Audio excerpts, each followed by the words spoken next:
The Saints have got some real problems. Real problems. It's hard to even know where to start here, Kane.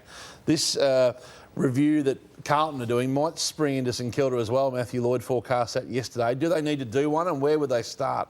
Yeah, I'm just sick of the blame and the excuses out of St Kilda this year. So we've blamed the media, we've blamed the umpiring, we've blamed players not giving Brad Hill the ball. So this is the things that you would look at right now. The recruiting, we'll get to that. Fitness and injury has been diabolical, and their last quarter was a testament to that against the youngest team in the comp, Adelaide. And then you look at football. I can't remember a drop-off year on year from what we've seen in St Kilda in a long, long time. So these are the numbers, and these absolutely stare at you in the face. We loved them last year. We loved the style of game.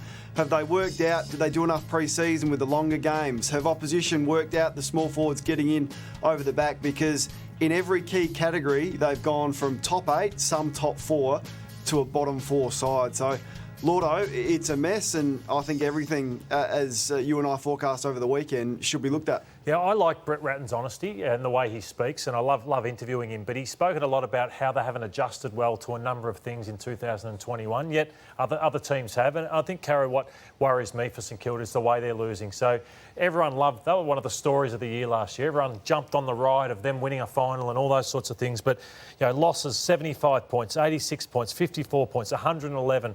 And the way that game swung on the weekend, you can see things aren't quite right at St Kilda. They're not. And can we now have a chat about the elephant in the room at St Kilda? We can in a moment. Can we get to that? Oh, there we go. The elephant in the room time, Caro. We'll jump ahead. This is a highly sensitive issue, and it's obviously to do with St Kilda's problems. But St Kilda people will tell you, senior people, that guys like Seb Ross and Tim Membry solve problems for them all over the ground. And they would have against Adelaide on the weekend. I would almost say they would have beaten Adelaide. Instead, Seb Ross left to be with his wife. Now, Marnie gave birth to twins 5 or 6 weeks ago, so he missed that game, the game where the twins were born. And he wanted to be with his wife over this. He wasn't prepared to go to hang around in Sydney and go to Cairns for another week. This despite the fact several senior leaders at the football club asked him to stay. And he's a leader of the club, and they asked him to stay. He was emphatic. And I must stress, there is no medical problem with the twins. I know it's tough when you're home alone with twins, but there were other family people who maybe could have been with her, but he felt he had to be with her. Membry's wife was due to give birth. They said they left with full support publicly. Well, I would question that. I think there would be, and I think supporters and sponsors and members and other teammates would have every right to be a bit disappointed. Membry... You're not certain, though, with the circumstances of the family and Membry less... I would not be making these comments if I wasn't... There was no medical emergencies here.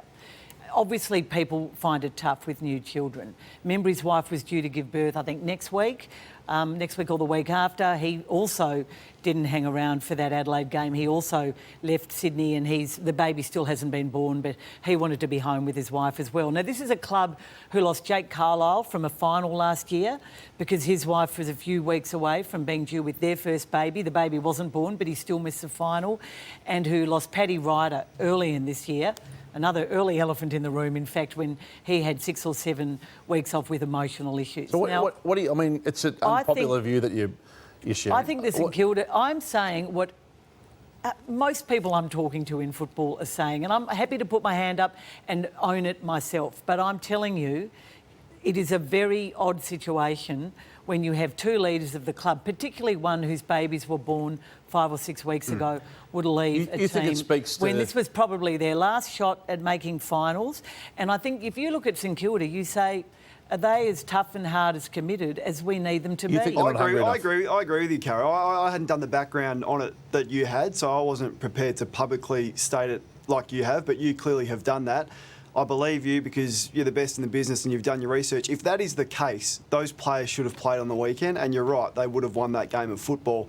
When you're a professional footballer who puts their hand up for a significant amount of money, they're paid in line with CEOs in Australia, with politicians, there is some sacrifice that comes with that, and you owe it to your team and your sponsors and your club to be there when they need you. Now, we understand how important family is, and if there's an illness, if there's an emergency, no way would we be speaking about this. But if that is the case, which I believe it is, They should have played on the Where are weekend. you on There's this, no Lee? excuses for it. I'm not willing to comment without knowing the emotional state of both their partners. Look, a baby being due is slightly... But I'm I don't a care, bit more but the- generous to The memory. emotional state, unless I know what the emotional state of Seb and Tim's partners or wives, I could never Well, comment. I'm saying to you that senior leaders at the club were really wanted... ask Ross if he would play. The counter argument to that is these guys aren't kids. They're experienced players. Seb's an experienced leader. They would have to trust his assessment of the situation in that.